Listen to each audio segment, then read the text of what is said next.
मैं दुनिया का सबसे सौभाग्यशाली व्यक्ति हूँ, ये कहना है उनका जिन्होंने प्रभु श्री राम लला की मूर्ति बनाई है। कर्नाटक के मूर्तिकार अरुण योगीराज इनकी कई पीढ़ियां मूर्ति बनाने का ही काम करती आई है। इनके दादाजी ने बचपन में ही कह दिया था, ये बच्चा मेरी गद्दी संभालेगा और देश का बहुत बड़ा शिल्पकार बनेगा। अरुण योगीराज को जब पता चला उनके द्वारा बनाई गई प्रतिमा गर्भगृह में स्थापित होने जा रही है, प्रभु श्री राम लला दरबार में सजने जा रही हैं, तो उन्होंने कहा कि इस दुनिया सौभाग्यशाली व्यक्ति हूँ। छेनी हथौड़ा का शोर उनके परिवार के लिए म्यूजिक की तरह रहा है। अरुण का बचपन यही म्यूजिक, यही संगीत सुनकर बीता है।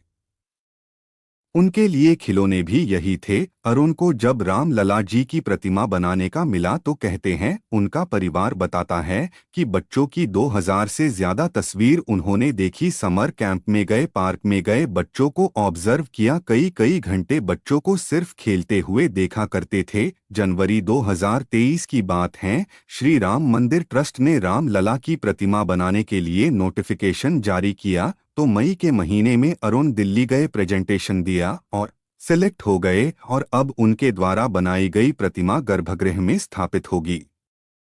उनके जो पिताजी थे, उनके द्वारा उनके पिताजी यानी कि दादाजी, उनकी कई पीढ़ियां यही काम करती आई है। एक वर्कशॉप है जिसके ठीक पीछे उनका करीब 120 साल पुराना घर, जिसमें 20 से ज्यादा लोग रहते हैं। उनकी पत्नी कहती है, मूर्ति बनाने का काम हमारे डीएनए में है, हमारी 5 पीढ़ियां ये काम कर रही है। अरुण योगीराज को ट्रेनिंग उनके पिता योगीराज शिल्पी जी ने दी थी। उन्होंने अपने पिता बसवन्ना शिल्पी मूर्तिकला सीखी थी। बसवन्ना शिल्पी मैसूर के राजा के खास शिल्पकार थे। उनमें शामिल थे वाडियार घराने के महलों को बनाने से उनको पहचान मिली। उनके दादा ने मूर्तिकारों को ट्रेनिंग देने के लिए ब्रह्माश्री शिल्प कला स्कूल खोला था। उनके पिताजी ने 40 साल तक स्कूल में ट्रेनिंग दी थी। रोड एक्सीडेंट में निधन हो गया था। उसके बाद उनके बड़े भाई सूर्य प्रकाश और अरुण दोनों मिलकर वर्कशॉप चला रहे हैं। जब उन्हें ये प्रतिमा बनाने का काम मिला तो देश भर के बड़े बड़े आर्टिस्ट दिल्ली बुलाए गए थे। मई 2023 में प्रेजेंटेशन दी थी। कुछ लोग शॉर्टलिस्ट हुए थे। अरुण ने भी वहां प्रेजेंटेशन थी, वापस मैसूर चले गए थे और वो नहीं थे। तभी वहां दिल्ली 3 मीटिंग हुई, उसमें शामिल नहीं थे। फाइनल रिजल्ट के दिन घर पर थे। वह से उनके पास किसी का कॉल आता है, उन्हें दिल्ली बुलाया जाता है और राम मंदिर में राम लला जी की प्रतिमा बनने जा रही हैं। उन्हें वो बड़ा काम सौंप दिया जाता है। वो कहते हैं कि छोटी सी चूक पूरी मेहनत बर्बाद कर देती है। उनकी पत्नी विजेता जी बताती हैं, उन्हें ऐसी प्रतिमा बनानी थी जिस पर सबकी दृष्टि होगी। पत्थर से मूर्ति बनाना बहुत मुश्किल काम होता है। अगर पत्थर बहुत कीमती है तो छोटी सी चूक सब कुछ बर्बाद कर सकती है। पूरा पत्थर खराब हो सकता है, चूक की गुंजाइश होती नहीं। अरुण कहते हैं कि जब उन्होंने प्रतिमा बनाई, करेक्ट मेजरमेंट और शिल्प शास्त्र का पूरा ध्यान रखा।